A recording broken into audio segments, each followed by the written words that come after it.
কখনো কি ভেবেছেন বিশ্ব মা দিবসের শুরুটা কোথা থেকে?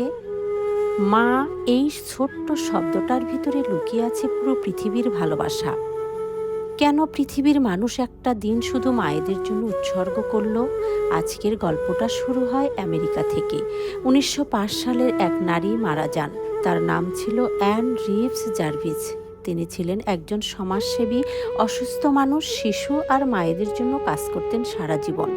মায়ের মৃত্যুর পর তার মেয়ে আনা জার্ভিস একটা সিদ্ধান্ত নিলেন। তিনি চাইলেন পৃথিবীর সব মায়েদের সম্মান জানানোর জন্য একটা বিশেষ দিন থাকুক, কারণ তার বিশ্বাস ছিল মা এমন একজন মানুষ যিনি নিঃস্বার্থভাবে ভালোবাসেন কিন্তু সবচেয়ে কম সম্মান পান। তারপর শুরু হলো আন্দোলন, চিঠি লেখা, মানুষের কাছে আবেদন সভা, একা লড়াই চালিয়ে গেলেন আনা জার্ভিস। অবশেষে 1914 সালে আমেরিকার প্রেসিডেন্ট উইড্রো উইলসন ঘোষণা দিলেন মে মাসের দ্বিতীয় রবিবার হবে বিশ্ব মা দিবস। তারপর ধীরে ধীরে এই দিন ছড়িয়ে পড়ে পুরো পৃথিবীতে। আজ বাংলাদেশ সহ বিশ্বের অনেক দেশেই মে মাসের দ্বিতীয় রবিবার মা দিবস পালন করা হয়। তবে একটা কথা মনে রাখবেন, মা দিবস শুধু ফুল দেওয়ার দিন না, শুধু ছবি তুলে দেখানোর দিন না, এটা সেই মানুষটার প্রতি কৃতজ্ঞতা জানানোর দিন যিনি নিজের সুখ বিসর্জন দিয়ে সন্তানের জীবন গড়ে দেন।